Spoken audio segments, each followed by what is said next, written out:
What up, YouTube? Chris coming back with another update, part 2 of the car.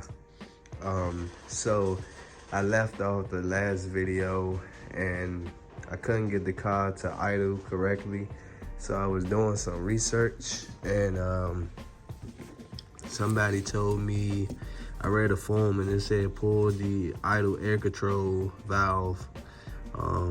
I tried pulling it out, cleaning it while the car was running. I tried taking it out. The car still ran like crap, right? So I end up actually ordering a new idle control and also a new position throttle position sensor as well. So I'm gonna be taking the throttle body off. I'm gonna be cleaning it and replacing it with all new sensors. Also, I got new rotors.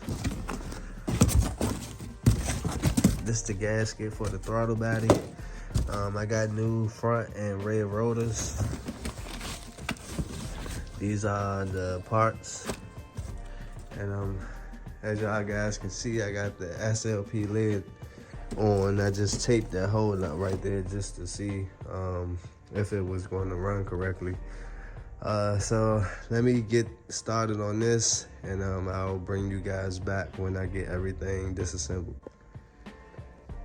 All right, guys, so I got the throttle body off. It's quite dirty. I'm gonna go ahead and clean it up, replace the sensors, and gonna get this thing back on the car. All right, YouTube. So I decided to do a air mod, I guess. Get a car a little bit more airflow. So as you know, on the fourth gens, the air boxes suck air from underneath here, and it goes into the air filter itself, but it's real restrictive. So what I'm gonna be doing is cutting this little square right here out, and that should give the engine a little bit more airflow. All right, so I got that cut out. Just use the handsaw. Be careful when doing this. That plastic is sharp. It can cut you. Be careful. So we got that out. Got the throttle body somewhat cleaned up. I'm not gonna go too full in detail with this throttle body. I don't have a toothbrush, and I just don't want to go into too depth with this today. So I cleaned it up as best as possible. Might hit it again. All right, guys, so I got the air box put back on. As you guys can see, we can now see the radiator. So that means as the air flows through the radiator, it should be able to pick up more air from the air box or the intake, and hopefully better throttle response. All right, guys, so before I put this on, I just wanted to show you guys the parts.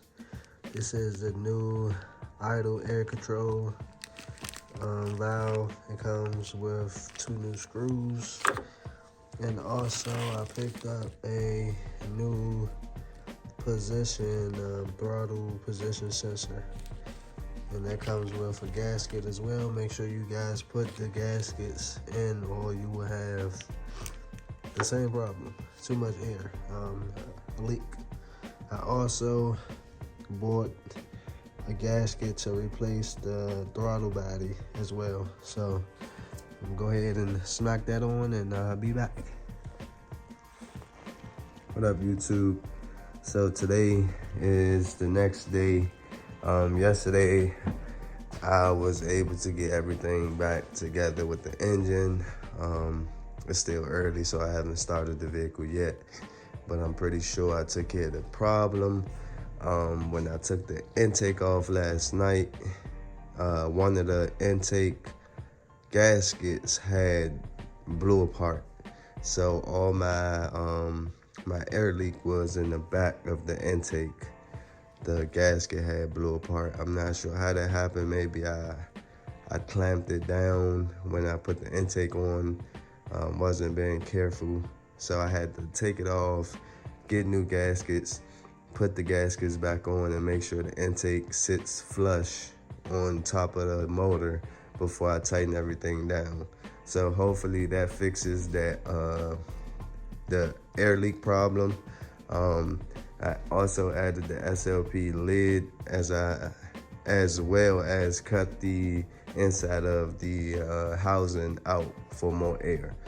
Today, I'm just over here.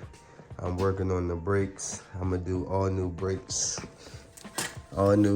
rotors, right? So I'm gonna do all new brakes, rotors, and also I'm gonna get this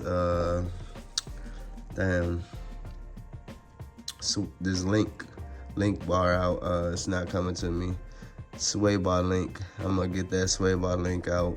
I also need some new control arms. So I'm probably gonna be, I also need some new tie rods. So I'm probably gonna be ordering new tie rods in the future as well. But one step at a time.